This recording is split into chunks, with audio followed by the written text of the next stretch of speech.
ये 2 साल से एक स्क्रैप का गोदाम आया है यहाँ, और इनका जो स्क्रैप उड़ के एक तुम्हारे खेतों में आता है।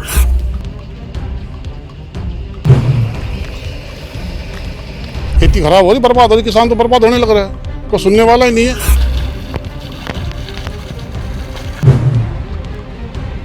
उल्टे बोलते हैं, दंगे कहते हैं जो मर्जी करना कर लो। एमसीडी वाले भी महीना लेके जाते हैं और पुलिस वाले भी महीना लेके जाते हैं। उनसे जो बनता कर लो, हमारा कोई कुछ नहीं बिगाड़ सकता। फसल उगती नहीं, किसान बुआई नहीं कर पा रहा क्योंकि इन खेतों को बर्बाद किया जा रहा है, और वजह बन रही है ये पेपर स्क्रैप फैक्ट्री, जहां से कचरा और वेस्ट वाटर को खेतों में छोड़ा जा रहा है, जिससे अलीपुर निवासी किसान राजेंद्र सिंह मानसिक तनाव में है। उन्होंने मदद की गुहार एसडीएम अलीपुर से लगाई, जिन्हें किसान राजेंद्र सिंह की तरफ से शिकायती पत्र लिखा गया है। ये उसी पत्र की कॉपी है।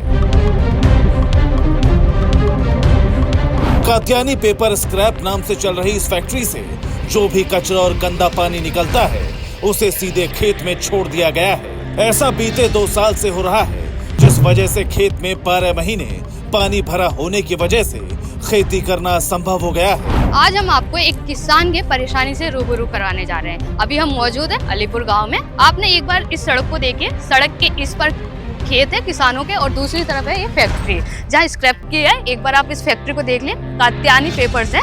यहाँ पे एक तरफ तो किसान है, दूसरी तरफ ये फैक्ट्री है। अब किसानों की समस्या ये है कि किसान ये कह रहे हैं कि इस फैक्ट्री की वजह से हम 2 साल से यहाँ पे खेती नहीं कर पा रहे। एक किसान का घर खेती से चलता है, लेकिन वो जब 2 साल से खेती नहीं कर पा रहे तो आप सोच सकते हो वो कितनी परेशानियों से गुजर रहे हैं। किसान राजेंद्र सिंह का आरोप है कि अपनी इस समस्या से उसने फैक्ट्री मालिक को अवगत कराया, लेकिन फैक्ट्री मालिक ने समाधान निकालने के बजाय उल्टा किसान को धमका दिया, साफ बोल दिया कि जो करना है कर लो, उन्हें इससे कोई फर्क नहीं पड़ता, क्योंकि फैक्ट्री मालिक पुलिस, एमसीडी और एसडीएम ऑफिस को पैसा पहुंचाता है, इसीलिए वो खुद को कानून से ऊपर समझने लगा है। ये 2 साल से एक स्क्रैप का गोदाम आया है यहाँ, और इनका जो स्क्रैप उड़ के एक तुम्हारे खेतों में आता है। तो ये बाहर डालते हैं गाड़ियाँ, और पानी सबमर्सिबल लगा रखा है, यही गाड़ियाँ धोते हैं, और यहीं ये छत का पानी, अपना गंदा पानी भी यहीं छोड़ते हैं, और जिससे हमारी खेती खराब हो रही है। 2 साल से नहीं हो पा रहा, तंग आ गए। मैंने बहुत समझाया इनको, लेकिन नहीं मानते। फिर ये तंग आ गए। 2 साल से मैंने एसडीएम को कंप्लेंट की है। मैं चाहता हूँ सरकार हमारे इस पे कार्रवाई करे और हमें न्याय दिलाए। तो बोलते हैं, दंगे कहते हैं जो मर्जी करना कर लो। एमसीडी वाले भी महीना लेके जाते हैं और पुलिस वाले भी महीना लेके जाते हैं। तुमसे जो बनता कर लो, हमारा कोई कुछ नहीं बिगाड़ सकता। हमारे बहुत बड़े लिंक है। खेती खराब हो रही, बर्बाद हो रही, किसान तो बर्बाद होने लग रहा है, कोई सुनने वाला ही नहीं है। और जो खेती बुएगी नहीं, जब हमारे बच्चे कैसे पलेंगे? ये नुकसान की भरपाई कौन करेगा बताओ? हमारे तो बच्चे भूखे मर जाएंगे। आपके खेत में गंदगी भी पड़ी हुई है, पेपर्स पड़े हुए हैं। आप देखो ना सामने, ये अपन ये सड़क के ऊपर ढेर लगा रखा है। ये इन्हें देखो, झुग्गी बना ली, यहाँ सारा कचरा ये डाल रखा है। तो ये कचरा उड़ के खेत में आ रहा है सारा। ये पन्नी, गिलास उलास, पन्नी सब कुछ यहीं आ रहा है। क्या करें अब? थक के हमने कंप्लेंट की है।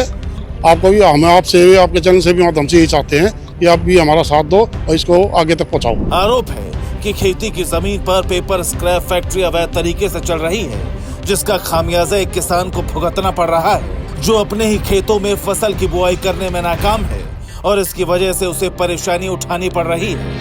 वो अपनी कमाई के दम पर किसान को खुलेआम धमका रहा है। सवाल है कि ऐसे लोगों की हिम्मत कैसे बढ़ रही है? क्या इन जैसे लोगों के सामने प्रशासन बौना हो चुका है? क्या कुछ अधिकारियों को रिश्वत खिलाकर इनकी चमड़ी इतनी मोटी हो गई है कि कानून का भी इन पर कोई असर नहीं पड़ता, जो ये खुलेआम न सिर्फ कानून की धज्जियां उड़ा रहे हैं, बल्कि एक किसान की फसल को बर्बाद भी कर रहे हैं? Bureau report, P24 news.